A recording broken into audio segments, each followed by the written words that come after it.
ባለፈው ሳምንት ሁላችሁም እዚህ ቦታ ላይ የነበራችሁ ቅድምም እንዳነሳሁላችሁ እግዚአብሔር አንድ ነገር ተናገረ። እኔም እሷንም ብቻ ሰማሁ። ኃይል የማን ነው? ኃይል የእግዚአብሔር ነው። ኃይል የማን ነው?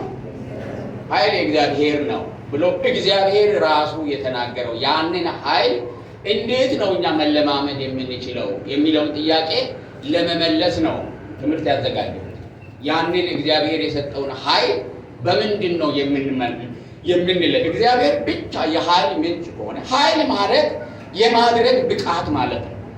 ኃይል የሚለው የማድረግ የመፈጸም እግዚአብሔር እንደሚሰራው አድርጎ የመስራት ብቃት ነው። እግዚአብሔር እንደሚፈልገው ሆኖ የመኖር ችሎታና ብቃት ማለት ነው። ያ ብቃት ደግሞ መለኮታዊ ብቃት ነው። ያ ብቃት ወደኛ ሊመጣ የሚችለው እንዴት ነው የሚለው ጥያቄ ነው እየመለስን ያለነውና ሁለት መንገድ እንዳለ ነግራቸዋለሁ። እግዚአብሔር ያዘጋጀው ልክ እንደ ሶኬት ሁለት ጫፍ እንዳለው ሶኬት ወደኛ ህይወት የእግዚአብሔር ኃይል የሚመጣው በእነዛ ሁለት መንገዶች ነው። አንደኛው ባለፈው ጊዜ እንደተነጋገርነው የእግዚአብሔር ቃል ነው። የእግዚአብሔርን ቃል ስንሰማ የእግዚአብሔር ኃይል ወደ ህይወታችን ይመጣል። ሁለተኛው የእግዚአብሔር መንፈስ ነው። የእግዚአብሔር መንፈስ በእኛ ላይ ሲወርድ የእግዚአብሔር ኃይል ወደኛ ይመጣና እግዚአብሔር የሚፈልገውን ነገር በመንፈስ ቅዱስ አማካይነት እናደርጋለን፣ እናከናውናለን። ይሄ የእግዚአብሔር ኃይል ወደኛ ህይወት የሚመጣበት መንገድ ነው። ስለዚህ በእግዚአብሔር ኃይል ለመኖር የሚፈልግ፣ በእግዚአብሔር ኃይል ለመመላለስ የሚፈልግ፣ በእግዚአብሔር ኃይል ለማገልገል የሚፈልግ ሰው በእግዚአብሔር ቃልና በመንፈስ ቅዱስ ምሪትና በመንፈስ ቅዱስ ስራ ላይ ትኩረት ማድረግ መቻል አለ። ከዛ ውጪ የሚሆን አገልግሎትም ሆነ ህይወት ሰብአዊ ነው፣ መለኮታዊ አይደለም። ስለዚህ ያንን ለማግኘት በእግዚአብሔር ቃልና በእግዚአብሔር መንፈስ ላይ መደገፍ መቻል አለብን። ስለዚህ የእግዚአብሔርን ቃል ስንደገፍ ስንበላ ወደ ህይወታችን ሲመጣ ምን አይነት ኃይል ነው የሚሰጠን የእግዚአብሔር ቃል የሚለውን ሶስት ነገሮችን ነው አንድ አራት ወይም ሶስት ነገሮችን ባለፈው ጊዜ ነግሬያቸዋለሁ። አንዱና ትልቁ ነገር የእግዚአብሔር ቃል ወደኛ ህይወት በሚመጣበት ጊዜ የምናገኘው ከቃሉ የእግዚአብሔር ኃይል የምናገኘው ኃጢአተኝነትን እንደሚወቅስ ነው። ቃሉ ሲመጣ በመጀመሪያ ደረጃ እኛን ማጥራት ይፈልጋል። የእግዚአብሔር ቃል ምን ያደርጋል? ማጥራት ይፈልጋል ህይወታችንን። ምክንያቱም እግዚአብሔርና ኃጢአት ምንም ህብረት የለውም። ስለዚህ ሰው ደግሞ ከኃጢአት የሚላቀቀው በፈቃዱ ነው። እግዚአብሔር አስገድዶ ገርፎ አይደለም ከኃጢአት የሚለየው። ስለዚህ እግዚአብሔር ቃል ሲመጣ በህይወታችን ውስጥ ያለውን ኃጢአት በመጥቀስና በማሳየት በንስሐ ከእግዚአብሔር ጋር እንድንተባበር ምን ያደርጋል? ያነሳሰናል። ያንን ይወቅሳል። ሰውየው አንተ እኮ እንዲህ አይነት ሰው ነህ፣ ከዚህ ኃጢአት መለየት አለብኝ፣ ስለዚህ ወደ እግዚአብሔር መመለስ አለብኝ ብሎ ይወቅሳል። የእግዚአብሔር ቃል ብቻ አይደለም የሚወቅሰው፣ ልንገራችሁ፣ የእግዚአብሔር መንፈስም ይወቅሳል። የእግዚአብሔር መንፈስ አንዱ አገልግሎት የማያምኑትን መውቀስ ነው። ስለ ክርስቶስ ሞት እየተናገረ ወደ ህይወት እንዲመጡ ይወቅሳል። ወቀሳ የወቀሳ አገልግሎት የቃሉም አገልግሎት ነው፣ የመንፈስ ቅዱስም አገልግሎት ነው።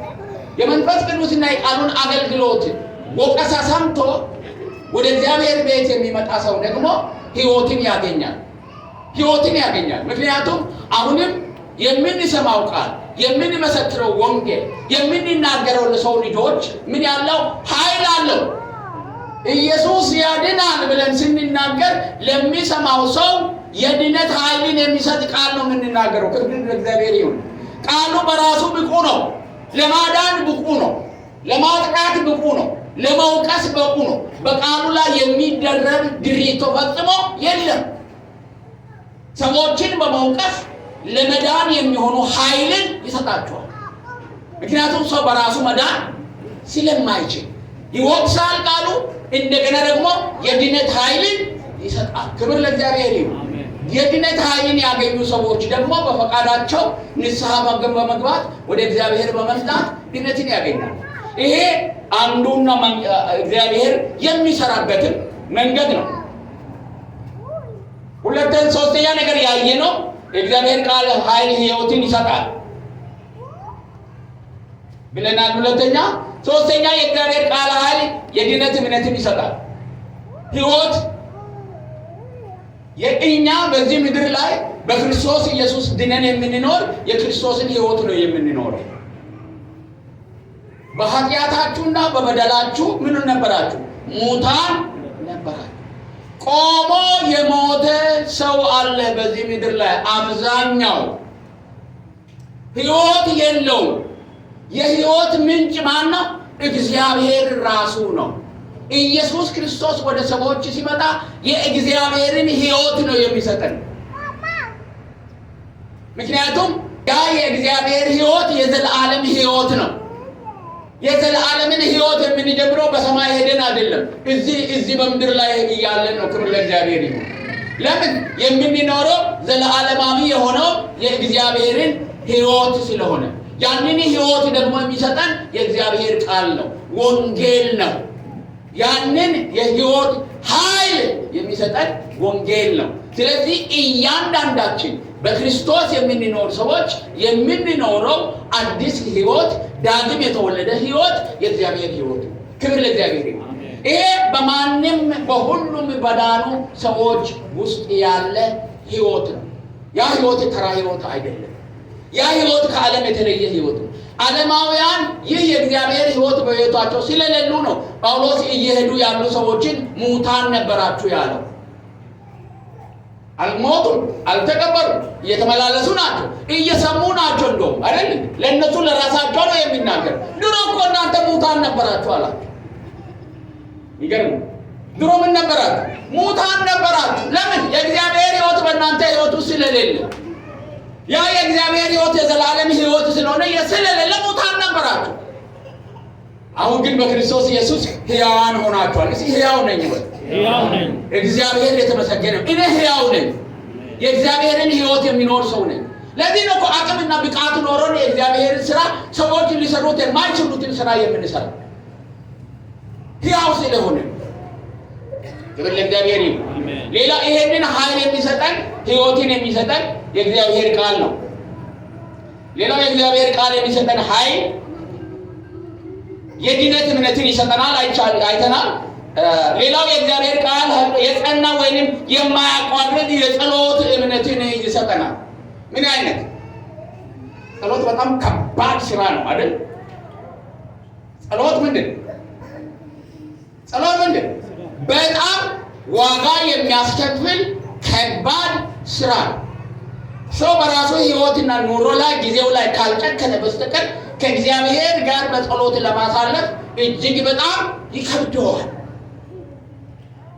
ያንን የሚከብደውን ሕይወት ግን ማሸነፍ የሚችሉት በእግዚአብሔር ቃል የጸሎትን ኃይል የተቀበሉ ሰዎች ብቻ ናቸው። እኔ አንድ ድክመታችንን ልንገራችሁ። መቼም እግዚአብሔር የሚያውቀውን ድክመታችንን በሰዎች ፊት መደበቅ ግብዝነት ነው። በቤተ ክርስቲያናችን በጣም የደከመ አገልግሎት ቢኖር የጸሎት አገልግሎት ነው። በጣም የደከመ አገልግሎት። ለምን? ዋጋ የሚያስከፍል ስለሆነ ወደዚህ አገልግሎት ለመምጣት የተለየ የእግዚአብሔር ኃይል ያስፈልጋል። ሰው በኃይሉ ያንን ሊያደርግ ፈጽሞ አይችልም። በተለይም አሁን በተመቻቸና በተደላደለ የሚያስለቅስ የሚያስጮህ ነገር ከውጭ ተጽዕኖና ጫና በሌለበት እግዚአብሔር እንኩ በፈቃዳችሁ ጸልዩ፣ በፈቃዳችሁ አገልግሉ፣ ከውጭ ጫና የለባችሁም የሚል ስለሌለ እስርና መከራ ቢኖር፣ ግርፋት ቢኖር፣ ስደት ቢኖር ሰው ሁሉ ሸሽቶ ወዴት ይመጣል? ወደ ጸሎት ይመጣል።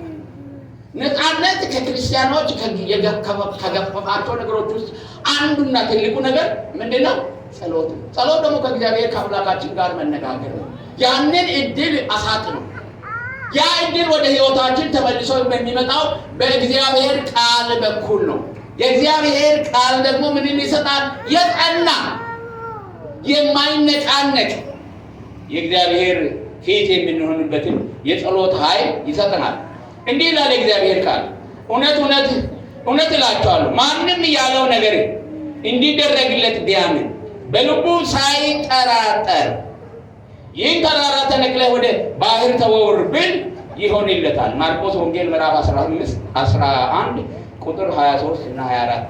ስለዚህ እላችኋለሁ ይላል የጸለያችሁትንና የለመናችሁትን ሁሉ እንዳገኛችሁ እመኑ ይሆንላችሁማል።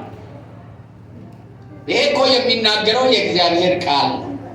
ይሄ አንድ ምእመን ለጸሎት እንዲነሳሳ ሊያደርገው የሚችል ነገር ነው። ሁለት ነገሮች፣ አንደኛው በእግዚአብሔር ፊት የእግዚአብሔር ሰው ሆኖ የሚጸልየውን የእግዚአብሔር ሰው ይቀበላል። ለምን?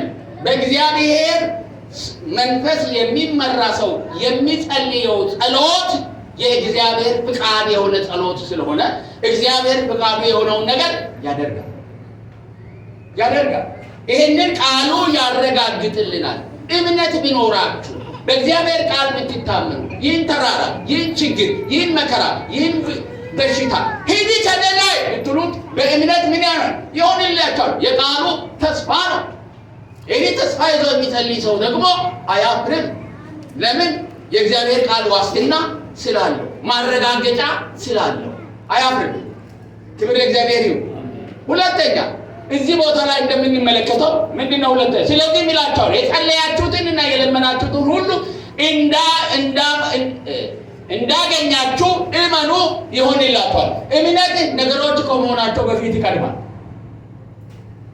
ብዙ ጊዜ የእኛ ችግር እግዚአብሔር አንድን ነገር እንዳደረግልን የምናምነው በምንጸልይበት ሞመንት ወይም ሰዓት ሳይሆን እግዚአብሔር የለመነውን ቀን በእጃችን የሚያደርግበት ጊዜ ነው። ውሸት ነው። ከዛ በኋላ ነው የምስጋና ጊዜ የምናደርገው። ከዛ በኋላ ነው እግዚአብሔር እንዲያደረገልን የሚለው። መቼ? ስንጨብጥ። ክርስቲያን ግን እውነተኛ የእግዚአብሔርን ቃል የተረዳ ሰው የጸለየበት ሞመንት ወይም የጸለየበት ታይም ላይ በእምነት ከእግዚአብሔር እንደተቀበለ ማመን አለበት። ያመነውን ነገር ነው የሚቀበለው። ያመነውን ነገር ነው የሚቀበለው። እኛ በማየት አይደለም የምናምነው ክርስቲያኖች። ማየት ማመን ነው የሚል ማስታወቂያ ብዙ ጊዜ ሰማላችሁ አይደለ? እሱ ከኛ ክርስትና ጋር አይሰራም። እኛ ጋር ያለው እውነት ምንድነው? ማመን ማየት ነው። ግልባጩ ነው። ማመን ምን ማየት ነው። አስቀድመን የምናምነው ግን የእግዚአብሔርን ቃል ነው። ዝም ብለን ስሜታችንን አይደለም የምናምነው፣ ቃሉን ነው የምናምነው። ቃሉን አምነን ደግሞ ቃሉ ስጋ ለብሶ ሕይወት ዘርቶ ምን እናደርጋለን? እናያለን። ክብር ለእግዚአብሔር ይሁን። ይሄ ነው ሂደቱ። ማየት ማመን ሳይሆን ማመን ማየት ነው። ስለዚህ የለመናችሁት ነገር እንደሚሆንላችሁ ብታምኑ ይላል። ብታምኑ ይሆንላችሁማል ብሎ ቃሉ ያረጋግጣል። ስለዚህ ይሄ ቃል ምንን ይሰጠናል ማለት ነው? የጸና እምነት ኖሮን ጸሎት እንድንጸልይ የጸና ኃይል እግዚአብሔርን ይሰጠናል። ይሄ ቃል በምትሰሙበት ጊዜ በእናንተ ሕይወት ውስጥ ይህንን ጸሎት እንድትጸልዩ የእግዚአብሔር ኃይል ይገባል ውስጣችሁ። ከቃሉ የተነሳ ከቃሉ ጋር ያ ቃል የሚያቆም ቃል ነው። ክብር ለእግዚአብሔር ይሁን። ስለዚህ ቃሉን የምንቀበል ኃይሉን የምንቀበልበት አንዱ ይሄንን የሚሰራ ኃይል ነው የምንቀበለው ከእግዚአብሔር ዘንድ በቃሉ አማካይነት። ሌላው የእግዚአብሔር ቃል ኃይል ጥርጣሬን የምናሸንፍበትን እምነት ይሰጣል። ፈተና ነው አይደል? ጥርጣሬ እንበልና አንድ ሰው እንዲያምን ፈልገህ ሳለህ ግለሰቡ ጥርጣሬ ቢገባው ምን ታደርጋለህ? ወንጌል ትነግራላችሁ አይደል? ኢየሱስ ያድናል፣ ኢየሱስ ከመከራ ያወጣል፣ ኢየሱስ የዘላለምን ሕይወት ይሰጣል ያላችሁትን ነገር ሰውዬው ይጠራጠራል። ግን ይሰማችሁና ይጠራጠራል። ከዛም በኋላ ይሄን ሰውዬ እንግዲያውስ እኔ ከእግዚአብሔር ቃል ነው እየነገርኩህ ያለው። እቤት ስትገባ ወይም መጽሐፍ ቅዱስ ከሌለ እንካ ይሄን መጽሐፍ ቅዱስ የዮሐንስን ወንጌል ሂድና እቤት አንብብ ብላችሁ ስጡት። ምን እንዲያደርግ? ብቻውን ሄዶ እንዲያነብ፣ ብቻውን ሄዶ በቤቱ እንዲያነብ ማለት ነው። ቃሉን በሚያነብበት ጊዜ ያ ሰው የእግዚአብሔርን ቃል በሚያነብበት ጊዜ ያ ሰው ምን ይሆናል? እምነት እያገኘ ከጥርጣሬ እየወጣ ይሄዳል። ምን ይላል መሰላችሁ እግዚአብሔር ቃል? ነገር ግን ኢየሱስ እርሱ ራሱ ክርስቶስ እንደሆነ የእግዚአብሔር ልጅ እንደሆነ እንድታምኑ ዘንድ አምናችሁም በስሙ ሕይወት ይሆንላችሁ ዘንድ ይህ ተጽፏል። ዮሐንስ ወንጌል ምዕራፍ 20 ቁጥር 31 ላይ ምን ይላል? ነገር ግን ኢየሱስ እርሱ ክርስቶስ የእግዚአብሔር ልጅ እንደሆነ ታምኑ ዘንድ አምናችሁም በስሙ ሕይወት ይሆንላችሁ ዘንድ ይህ ተጽፏል። ምኑ? ቃሉን እንድታምኑ። ሲታምኑ ቃሉ ምን ይሆናል? ሕይወት እንዲሆንላችሁ። ክብር ለእግዚአብሔር ይሁን። ከየትም አታመጡትም። ሕይወት የት ነው ያለው? ይሁን ተጽፎላችኋል። ዮሐንስ ጽፎ ሲጨርስ የመጨረሻ ምዕራፍ ላይ ይህን ይናገራል። ተጽፎላችኋል ቃሉ እንድታምኑና አምናችሁ ሕይወት እንዲሆንላችሁ ይላል። ስለዚህ ይህንን ቃል የሚያምን ጥርጣሬ ተወግዶለት ሕይወት የሚያገኝበት መንገድ ስለሆነ ቃሉ ኃይል፣ ሕይወት የሚሰጥ ጥርጣሬን የሚያስወግድ ኃይል እንደሆነ እንመለከታለን። ስለዚህ የቃሉ ኃይል ይህንን ይሰጠናል። ሌላው የእግዚአብሔር ቃል ኃይል ድል አድራጊ እምነትን ይሰጠናል። ክብር ለእግዚአብሔር ይሁን።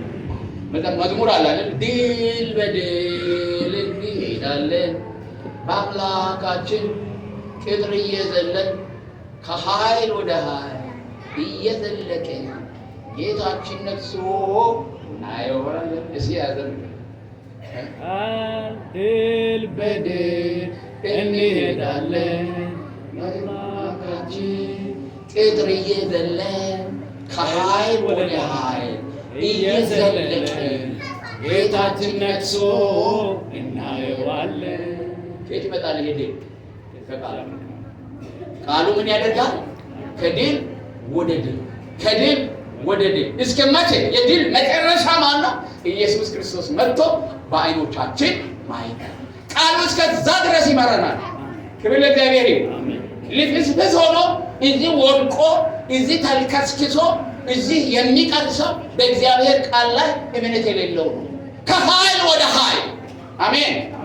ከኃይል ወደ ኃይል፣ ከኃይል ወደ ኃይል፣ ከኃይል ወደ ኃይል። ቃሉን በበላን ቁጥር ከኃይል ወደ ኃይል፣ ከኃይል ወደ ኃይል ኢየሱስ ክርስቶስ በሕይወታችንም በአገልግሎታችንም በኑሯችንና በቤተሰቦቻችን በሙሉ ነግሶ የምናየው የእግዚአብሔር ቃል በሚሰጠን ኃይል ነው። ክብር ለእግዚአብሔር ይሁን። አሜን። ይህንን ይሰጠናል። ግን ከየትም አናመጣውም። ከኃይል ወደ ኃይል ልንሄድ የምንችለው በእግዚአብሔር ቃል እምነትና ድርሻ ነው። ስለዚህ ይህንን ይሰጠናል።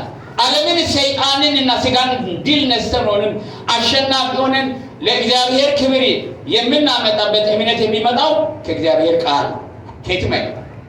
ጠላቶች አሉ። እኛ ራሳችን ከጠላታችን ጋር ነው የምንኖረው። ስጋ አለ አይደል? ስጋ አለ፣ ዓለም አለ፣ ሰይጣን አለ። አሸንፈን ሶስቱንም ጠላቶቻችን አሸንፈን ሕይወታችን እግዚአብሔርን ደስ አሰኝቶ ልንኖር የምንችለው የእግዚአብሔር ቃል በሙላት በሕይወታችን ሲኖር፣ ሌላ የማሸነፊያ መንገድ በጦርነት ውስጥ የምንኖር ሰዎች እዚህ ምድር ላይ ስንኖር ጦርነት አለ። የምንዋጋው ከሰይጣን ነው። የምንዋጋው ከዓለም ነው። ሲስተም፣ ስርዓት የምንዋጋው ከስጋ ነው። ይህንን ካላሸነፍን በስተቀር እግዚአብሔርን በሕይወታችን ግሎሪፋይድ አድርገን ከፍ አድርገን አውጥተን ማሳየት አንችልም። እግዚአብሔር በሕይወታችን ካልታየ እሁድ መጣን፣ እሁድ ቀረን፣ ቤተክርስቲያን አገለግል፣ እዚህ ቦታ ላይ ዘመን፣ እዚህ መድረክ ላይ ወጥተን ተናገር፣ ምንም ዋጋ የለውም። ለእግዚአብሔር በፊቱ ፋንድያ ነው። አገልግሎት ሲደመር ሕይወት ይሆናል የእግዚአብሔር ክብር። ሕይወት ሲደመር አገልግሎት ይሆናል የእግዚአብሔር ክብር። ያንን አድርገን ልንኖር የምንችለው የእግዚአብሔር ቃል በሚሰጠን ኃይል ነው። ከድል ወደ ድል እየሄድን የምንሄደው። ስለዚህ የእግዚአብሔር ቃል ምን ይላል? የአባቶችን ምሳሌ ይነግረናል።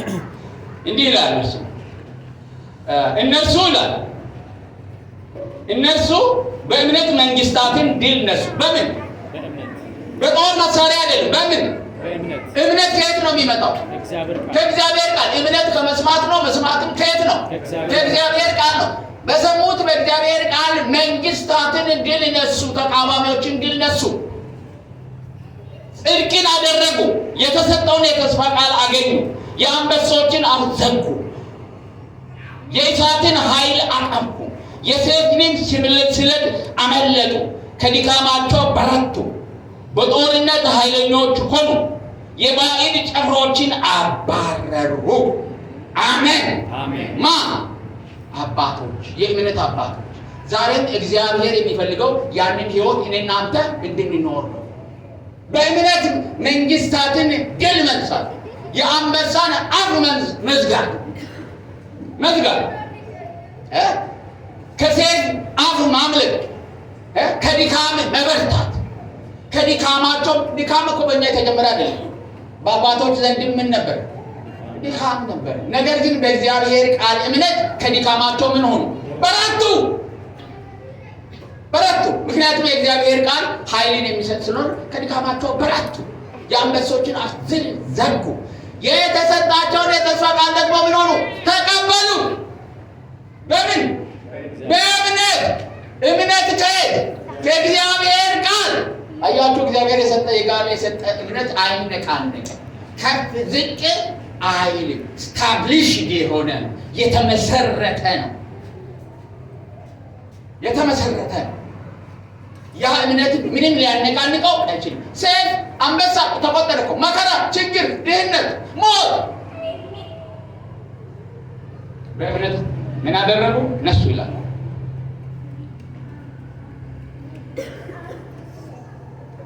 ከእግዚአብሔር የተወለደ ሁሉ ዓለምን ያሸንፋል። ዓለምን የሚያሸንፈው እምነታችን ነው። አንደኛ ዮሐንስ 5:4 ላይ እንግዲያስ እምነት ከመስማት ነው፣ መስማትም ከእግዚአብሔር ቃል ነው። እምነት እንዲኖረን ከፈለግን ራሳችን በተከታታይ በየቀኑና በብዛት ከመጽሐፍ ቅዱስ ቃሉ መመገብ አለን። ለመንፈሳዊ ሕይወት እድገት የሚሆን የተመጣጠነ ምግብ የያዘው መጽሐፍ ቅዱስ የተጻፈ የእግዚአብሔር ቃል እሱ ብቻ ነው። ልጆቻችን ከወለድን የተመጣጠነ ምግብ እንዲኖራቸው አንድ የሚታዘዝ ነገር አለ። በዓለም ላይ እጅግ በጣም የተመጣጠነ ምግብ የእናት ጡት ብቻ ነው። የእናት ጡት እጅግ በጣም የተመጣጠነ ጤነኛ ምግብ ነው። ያንን ምግብ የሰራው እግዚአብሔር ስለሆነ ነው የተመጣጠነ የሆነው። ክብር ለእግዚአብሔር። የተመጣጠነ። ስለዚህ ብዙ ጊዜ ሐኪሞች ልጆች በጣም ጠንካራ አእምሮና ንቃት እንዲኖራቸው ያንን የእናት ጡት እስከ 2 ዓመት ከዛም በላይ በቃ እስከሚሉ ድረስ ምን መጠባብ አለባት። ጡት የጠባና ጡት ያልጠባ ልጅ አእምሮና ንቃቱ እኩል አይደለም። ያኛው የእግዚአብሔር ምግብ የጎደለው። አንዳንድ ጊዜ አንዳንድ እናቶች ጡታቸው ይደርቅና ገና ልጆች ከመወለዳቸው ጀምሮ ፎርሙላ ወይም ሰው ሰራሽ ምግብ ይመገባሉ።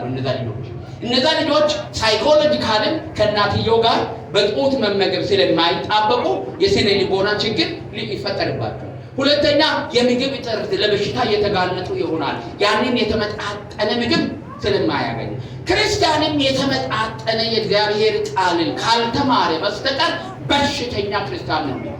በጣም በሽተኛ የሆኑ ሰዎች፣ በሽተኛ የሆኑ አገልጋዮች፣ በሽተኛ የሆኑ ወንጌላውያን፣ በሽተኛ የሆኑ ነቢያት በምድሪቷ ላይ የፈሰሰው የተመጣጠነ የእግዚአብሔር ቃልን በተገቢው መንገድ ስላልተመገቡና ስለማይከተሉ ነው።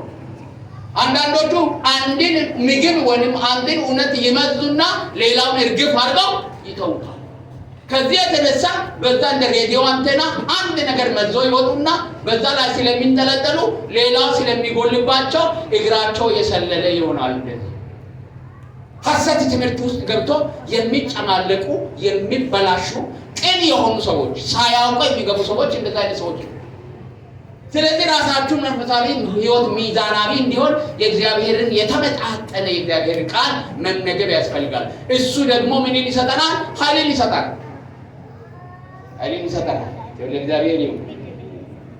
ዛስ ዋይ ቤተክርስቲያናችን እዛ ቦታ ላይ እንደምትመለከቱት የእግዚአብሔርን ቃል ትምህርት መጽሐፍ በመጽሐፍ ምዕራፍ በምዕራፍ እና ቁጥር በቁጥር በገላጭ ስብከት ዘዴ መስበክና ማስተማር እንደሆነ የመጀመሪያ የሆነ ለኛ እዚህ ቤት ውስጥ የመጀመሪያ ነው ትልቁ አገልግሎት የእግዚአብሔር ቃል አገልግሎት።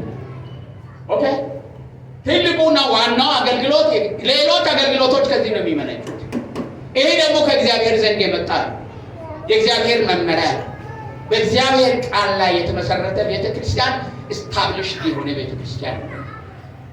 ይሄ ደግሞ እግዚአብሔርን ቃል በትዕግስት ቁጭ ብሎ ለመስማት እንኳን ዋጋ ያስከፍላል። አይደለም ለመማር አይደለም።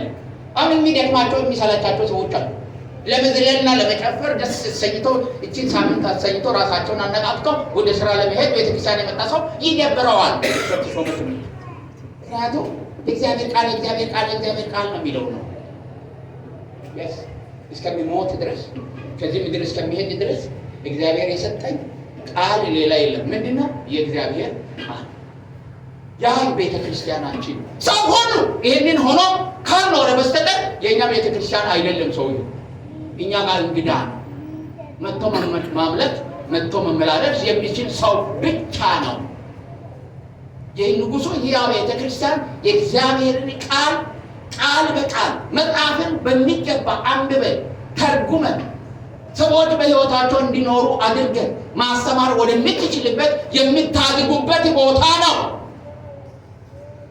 በዚህ በእግዚአብሔር ቃል ሲታድጉ ምንም ሌላ ጸጋ አይጎልባችሁ። ምክንያቱም ሁሉ የት ነው ያለው? ቃል ውስጥ ነው ያለው። ለቃሉ አገልግሎት ለቃሉ መልእክት ትኩረት ሰጥታችሁ የእግዚአብሔርን ቃል በቤታችሁ የምትመገቡ ሁኑ። የሰንበት እንግዳ የሰንበት የድግስ ቤት አገልግሎትና ሕይወት አይምራችሁ። እቤታችሁ የእግዚአብሔርን ቃል ተመገቡ። መንፈስ ቅዱስ እናንተን ለማስተማር ከቃሉ ጋር አለ። ደራሲው ማንን ያስተምራችሁ ፈጽሞ አይገባም። የቃሉ ባለቤት መንፈስ ቅዱስ ከማን ጋር ነው ያለው? ከማን ጋር ነው ያለው? ከእኛ ጋር ነው ያለው። ከቃሉ ጋር ነው ያለው። ቃሉ ጋር የሚመጣ ሰው ወደ መንፈስ ቅዱስ የሚመጣ ሰው ነው። ቃሉንና መንፈሱን ዲያኮሚት መለየት ፈጽሞ አይቻልም። ቃልና መንፈስ የአንድ ሳንቲም ሁለት ገጽታዎች ናቸው። ቃሉ ካለ ምን አለ? መንፈስ ቅዱስ አለ። መንፈስ ቅዱስ ካለ ምን አለ? ቃል አለ። መንፈስ ቅዱስ ነው ያለው።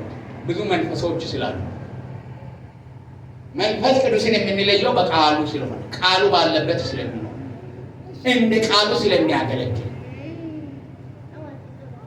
ስለዚህ የቃል አገልግሎት የእግዚአብሔር ቃል ትኩረት ልትለወጡ ይገባችኋል። እናንተ በጣም ያንግ ናችሁ። እግዚአብሔር ባርኳችኋል። እዚህ ቤተክርስቲያን ውስጥ ያላችሁ ጥሩ የእግዚአብሔር ቃል አገልጋዮች አሏችሁ።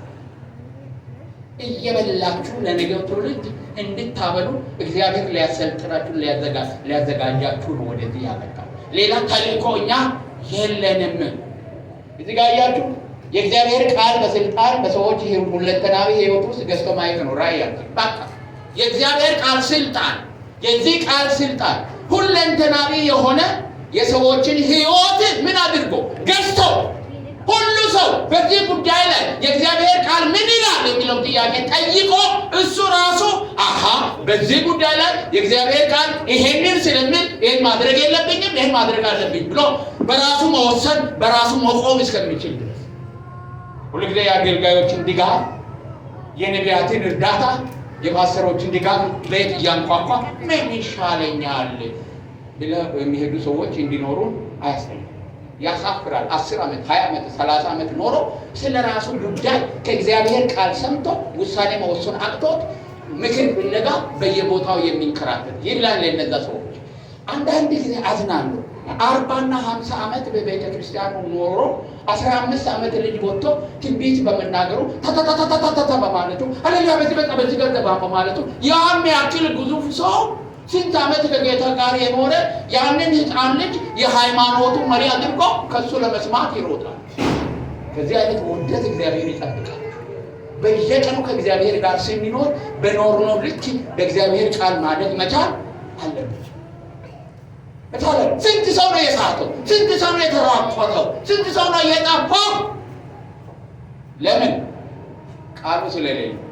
ዓመታትን ነው በእግዚአብሔር ቤት ውስጥ ሲቆጥር የኖረው ከቃሉ ጋር አይደለም የሚኖረው። ስለዚህ በሁለት እግሩ በእግዚአብሔር ቤት ውስጥ መቆም አልቻለም። ስለዚህ ስናገለግል ያ ሰው እንዲፈጠር እንፈልጋለን። ቃሉን ሰምቶ ችግርን አይቶ ሁኔታዎችን ተመልክቶ በዚህ ጉዳይ ላይ የእግዚአብሔር ቃል ምን ይላል የሚል ቶሎ ጥያቄ ጠይቆ በዚህ ጉዳይ ላይ ተሾመ ምን ይላል ሳይሆን፣ በዚህ ጉዳይ ላይ ፓስተር ብርሃኑ ምን ይላል ሳይሆን፣ በዚህ ጉዳይ ላይ ነቢይ ጩፋ ምን ይላል ሳይሆን የእግዚአብሔር ቃል ምን ይላል ብሎ ጠይቆ ከዛም በኋላ የእግዚአብሔር ቃል በዚህ ጉዳይ ላይ ምን ይላል? ባልና ሚስት ቢጋጩ የእግዚአብሔር በዚህ ጉዳይ ላይ ፍቺ እጠላለሁ ይላል። ስለዚህ የቱንም ያህል ግጭት በመካከላችን ቢኖር ወደ ፍቺ አልሄድም። ለምን? የእግዚአብሔር ቃል ፍቺን እጠላለሁ ይላል ብለህ መመለስ የሚችል ሰው መሆን መቻል አለብን። እዚህ ጋር መጥቶ ፓስተሩ ማስቸገር የለም። እዚያ ጋር ማድረስ መቻል አለብን። አሳድገን ሰዎቻችን አገልግሎታችን ይሄ ነው። እወቁ፣ ቤተክርስቲያንን እወቁ። የትኛው ቦታ ላይ ስትሄዱ የዛች ቤተክርስቲያን ተልእኮና ዓላማ ምን እንደሆነ ለይታችሁ ከዓላማውና ከተልእኮ ጋር ስትስማሙ ነው አባል መሆን ያለባችሁ። ዝም ብለህ ለመዘመርና ድር ለመግባት አባላቱን የት ቦታ ላይ እሱ ሞልቷል። ሌላ ስትሄዱ ይሄንን እወቁ። ምንድን ነው ተልእኳቸው? ለምንድን ነው የሚኖሩት? ዋና ዓላማቸው ለእድገታቸው ምንድን ነው የሚለውን ለይተህ እወቅ። ስለቀረበ ብቻ አትግባ። ወደ ጌታ የቀረበ ቤተክርስቲያን፣ ወደ እግዚአብሔር ቃል የቀረበ ቤተክርስቲያን ከዚህ ጫፍ ላይ ጥቁር ውሃ አይሆንም። ሄደህ በህይወት ብትኖር ይሻልሃል በህይወት። ድሮ በምናገለግልበት ቤት ውስጥ ቀደም ሲሉ የነበሩ አባቶች እጅግ የሚያስደንቁ አባቶች ነው። ዓለም በሙሉ ለይቶ ያውቃቸዋል። መንገድ ላይ ሲሄዱ እንኳን እነሱ ክርስቲያኖች ይታወቃሉ። የሚጠሏቸው ያከብሯቸዋል። በጽድቃቸውና በቅድስናቸው ለእግዚአብሔር ቃል በመኖራቸው ምክንያት፣ ለመሰዋት በመዘጋጀታቸው ምክንያት እንደነዛ አባቶች እንደተነበበው አባቶች ዛሬ እንደዛ አይነት ማህበረሰብ መፍጠር አይቻልም ወይ? መንፈስ ቅዱስ ስራ ቆሟል ወይ? የእግዚአብሔር ቃል ስራ ቆሟል ወይ? በስንፍት ችግሩ የመሰጠት መጠን ነው። የእግዚአብሔር ቃል የመሰጠት መጠናችን የወረደ ስለሆነ ህይወታችን የተለወጠ ሊሆን አይችልም።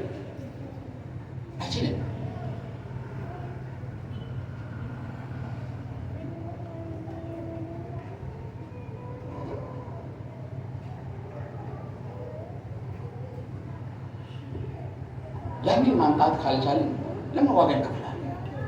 ብዙ ቦታ ላይ መስበር የምንችል ሰዎች ብር ማግኘት ይቻላል፣ መኪና መንዳት ይቻላል። ማፊያ ወንበዴ ሁሉ ምን ተንበሽብሾ የለም አይደለም። በበቂ ሁኔታ የእግዚአብሔርን ቃል ተምረን በበቂ ሁኔታ የእግዚአብሔር ጸጋ በህይወታችን ተገልጦ ምስክርነት ኖሮ ይሄንን የምናገረውን አማርኛና ማህበረሰቡ የሚሰማው ቋንቋ እንኳን መስራት የማይናገሩ ስንት መጫወቻ አድርጎ የለም። እዚህ እኮ ዋጋ የምንከፍለው እናንተ እንደዚህ እንደ እግዚአብሔር ቃል እንድትኖሩ ያንን አይተን ለመሞት ስለምንፈልግ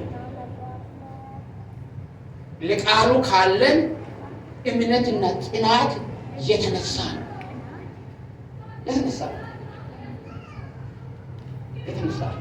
7 ዓመት ሞልቶ ኮስተር ያለ ጴንጤ እንዴት ነው ማፍራት ነው ያለው?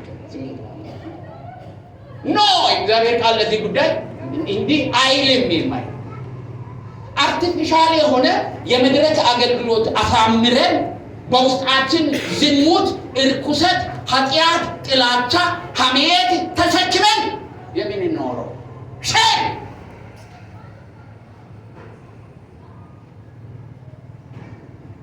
እንዴት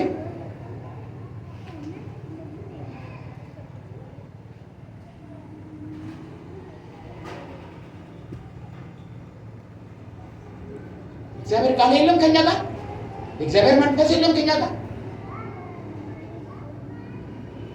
ወሬ፣ ሐሜት፣ ትችት፣ ታይታ መፈለግ፣ መንፈሳዊ መስሎ ለመታየት ጥረት ማድረግ፣ አርቲፊሻል ህይወት እኔ ያደርጋል። እንዲህ አይነት የረከሰ ህይወት ህጋዊ የሆነባቸው በጣም በርካታ ብዙ ቦታዎች አሉ። ጊዜያችሁን አታጥፉ። ወይ በቅድስናና በጽድቅ እንደ አባቶቻችን በዚህ ቦታ ላይ ምንድን ነው ያለው?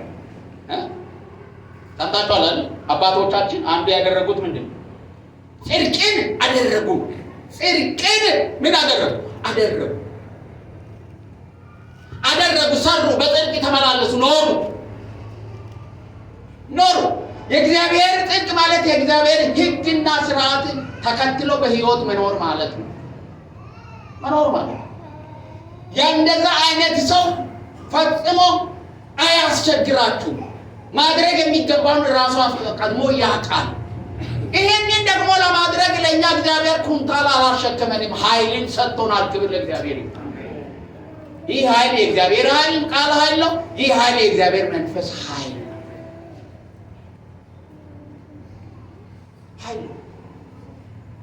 ስለዚህ ይህንን ኃይል ለመለማመድ የእግዚአብሔር ቃል መማርና ጸሎት መጸለይ አለብን። ሁለት ምንጮች ናቸው ያሉት። የቤተ ክርስቲያናችን አገልግሎት ሁለት ክንፍ አለው፣ የእግዚአብሔር ቃልና ጸሎት። ኖ ሞር ሌላ የለም። ምን የእግዚአብሔር ቃል አገልግሎትና ምን ጸሎት። ዛሬ ያገለገልኳችሁን ለሌላ ማገልገል ማለት ነው እግዚአብሔር ቃል። ዛሬ የሰበኳችሁን ለሌላ መስበክ ማለት ነው። በህይወት መኖር ማለት ነው። ቃሉን መስማት፣ ቃሉን ማንበብ፣ ቃሉን ማመን፣ ቃሉን ማጥናት፣ ቃሉን ማገልገል፣ ቃሉን መማር። አሜን። that's a life። ይሄ ህይወት ነው። በቃ ይህንን ህይወት የምትኖር ቤተክርስቲያን የተባረከች ቤተክርስቲያን፣ እግዚአብሔር ደግሞ የተባረከች ቤተክርስቲያን ያደርገናል። እኛ ቤተክርስቲያን የህንፃ ጉዳይ አይደለም፣ የገንዘብ ጉዳይ ጥርቅ ብሎ ይጥፋል። ከዛ በእግዚአብሔርን ቃል ካልሰራ፣ የሰዎችን ህይወት ካልሰራ ምን ያደርግ? ገንዘብ የሚገኝበት በጣም በርካታ መንገድ አለ።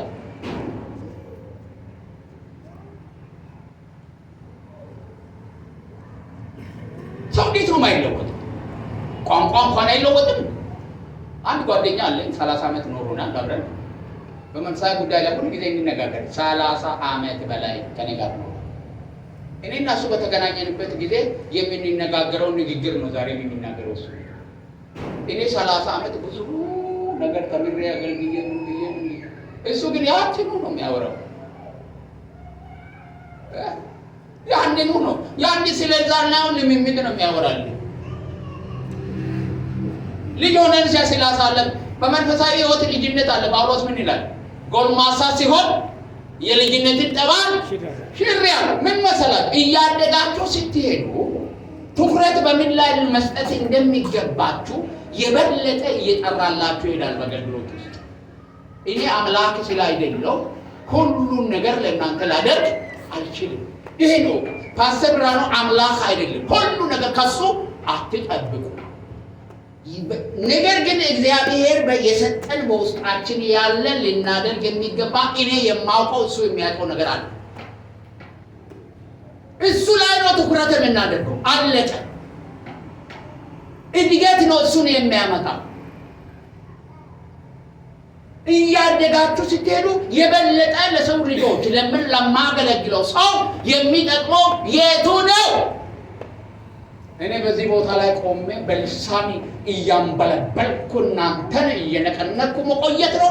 እችን ሁለት ቃል በቃል መናገር ነው? የቱ ነው የሚጠቅማችሁ? ልሳኔ ከወንበር ብድግ ሊያደርጋችሁ ይችላል። ቤት ይዛችሁ የምትሄዱት ነገር ጠብ የሚያደርግላችሁ ነገር የለም። ጳውሎስ ስለዚህ ነው 1000 ቃላትን በአንድ ጊዜ መናገር ይችላሉ። ነገር ግን ለእናንተ ጥቅም 5 ቃላትን በቋንቋችሁ ቢናገር ይሻላችኋል። እሱን ምን ትሆናላችሁ? ስለምትሰሙ አምናችሁ በህይወት ትኖራላችሁ። ስለዚህ ከከከከ ማለት አቁመህ የእግዚአብሔርን ቃል ማውራት ትጀምራለህ። ስትበስል፣ ስታድግ ያ ክፉ ስለሆነ የበለጠ ግን ለሰው ለማገለግለው የሚጠቅመው የቱን ብለህ ስለምትመርጥ ነው። የቱን ብለህ ስለምትመርጥ በእግዚአብሔር መንግስት ውስጥ ዋጋ የሚያስገኝልን የቱ ነው ብለህ ስለምትመርጥ። እኔ ኮሌጅ ውስጥ በጣም ጥሩ አስተማሪ ነኝ። እንገራለሁ ይወዱኛል በጣም እንዳስተምር። እግዚአብሔር ተናግሮን አጥቢያ ቤተክርስቲያን ወርጄ ለማገልገል የኮሌጅ እና ዩኒቨርሲቲ አገልግሎቴን ሳቆም በጣም ብዙ ሰዎች ተበሳጩ። ለምን ነው ይሄንን ምን ነገር ልትቶ? ለምን ነው እንደዚህ ማታር? ስንት ሰው መታፈራበት ነው? እኔ የማፈራበት ቦታ እግዚአብሔር ያሳየን ቦታ ነው። እሱም እታች ሄጄ ወንጌልን እየሰበካችሁ ደቀ መዛሙርት አድርጉልኝ ያለው ቦታ ላይ ሎካል ቸርች ሄጄ አገለግላለሁ። አበቃ። ብሩስ እዛው ጥንቅል፣ ክብሩስ እዛው ጥንቅል፣ ስሙስ እዛው ጥንቅል። የሚበልጠው መስራት የሚገባኝ ነገር እግዚአብሔር ለእኔ የሰጠኝ ስራ ነው። እሱም የሎካል ቸርች አጥቢያ ቤተክርስቲያን ስራ። እዛ ጋር ዩኒቨርሲቲ ሲመጣ እናቶ ግማሹ የቤተክርስቲያን ሽማግሌውን እየተሳደበች ዲግሪን ይዤ ከወጣው ልካቸውን አስገባቸዋለሁ። እነዛ ሽማግሌዎች ቆይ እያለ 5 ዓመት ይፈጃል ዲግሪውን እስከሚወጣ። እኔም ነው ልክ ያስገባኝ ልክ አስገባቸዋለሁ። ወረቀቴን ብቻ ልያ ሲታስተምሩ እኮ አይገባም። እዛ ሽማግሌውን ነው እሱ የሚራገም ሁሉ ለምን እዛ ጊዜ ማጠፋ ቅኔ ትክክልና ትሁት የሆነ ሰው እግዚአብሔር ቃል ሰምቶ እንደዚህ ጊዜ አሳልፈህ ስትነግረው ቁጭ ብሎ እንዲሰማ ሰው እግዚአብሔር ያዘጋጅቶ። ክብር ለእግዚአብሔር። አሜን። እድገት እንዲህ እያደረገ ነው የሚመጣው። እየሰከንን ስንመጣ ምርጫ እያደረግን ነው የምንመጣው። ሰዓታችን ትንሽ እንደሄዳ ቃሉ እንጨርስላችሁ። ዛሬ መጨረሻውን አንሳ።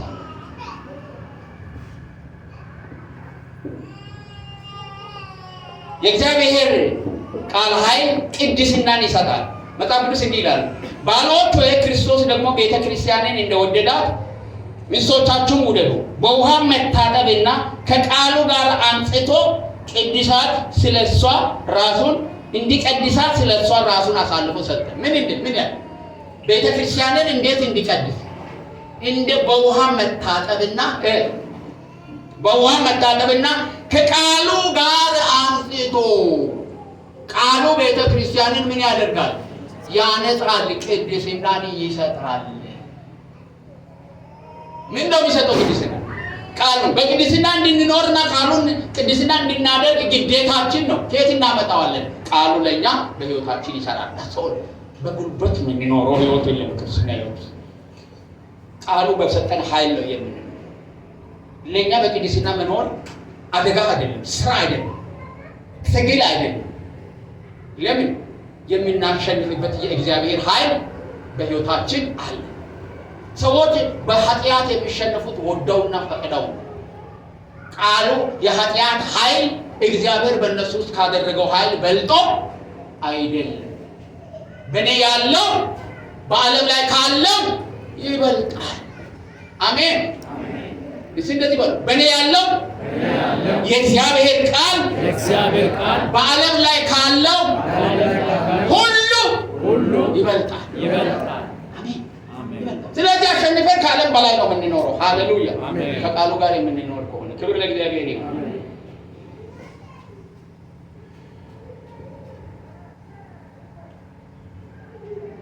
የእግዚአብሔር ቃል ኃይል የመጨረሻ ነው ይመስለኛል። የእግዚአብሔር ቃል ኃይል የልብ ውስጥ ሰላምን ይሰጣል። ሃሌሉያ! ዓለም ሰላም ባጣበት ሰዓት ላይ የልብ ውስጥ ሰላም የሚሰጥ ማን ነው? ጌታ ኢየሱስ ክርስቶስ እንደዚህ ያለ ሰላምን እሰጣችኋለሁ፣ እኔ የምሰጣችሁ ሰላም ዓለም የምትሰጠው አይነት ሰላም አይደለም። የውስጥ ሰላምን የሚሰጠው የእግዚአብሔር ቃል ነው። ያ የእግዚአብሔር ቃል የሰጠን ሰላም ደግሞ ማንም ሊወስድብን አይችልም። ሐዘን ሊወስድብን አይችልም። እጦት ሊወስድብን አይችልም። ችግር ሊወስድብን አይችልም። ሁሉ ጊዜ በሰላምና በደስታ የተሞላን ነን። ውስጣችን ውጫችን ብንቦጫጨቅ ብዙ ነገር ይቦጭቃል። ውስጣችንን ግን ሊነካ የሚችል ኃይል የለም። ምክንያቱም እግዚአብሔር የሰጠን ሰላም በውስጣችሁ አለ። የተረበሹ ሰዎች አላችሁ፣ ሰላም ያጣችሁ ሰዎች አላችሁ። መዝኑ። እናንተ ከጌታ ጋር ናችሁ። መዝኑ። እናንተ ከእግዚአብሔር ቃል ጋር ናችሁ። ዛሬስ የእግዚአብሔር ቃል አንብባችሁ ይደሩ። ምን ያህል ሰላም ነገ ጠዋት እንደሚከተል ታያለ። ባክ ቱ ዘ ባይብል ኑ፣ ወደ እግዚአብሔር ቃል። አሁን ቃሉ ጥሩ ነው። ይሄንን ብዙዎችን እያጠፋ ያለው ይህ ሞባይል ለእኛ ግን በየቦታው ከእግዚአብሔር ቃል እንድንመገብ አመቻችቶልናል። ክብር ለእግዚአብሔር ነው። ይህንን ተጠቅመን የእግዚአብሔር ቃል እየተመገብን የእግዚአብሔርን ኃይል እየተለማመድን እንድንኖር እግዚአብሔር ይርዳል። ስለ ጌታ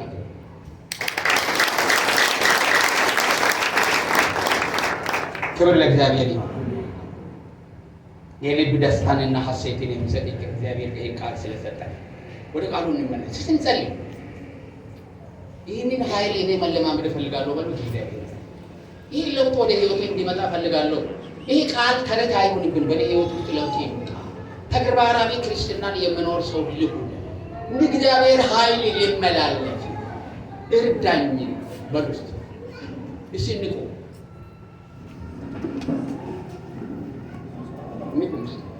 አማረ አለ ተገና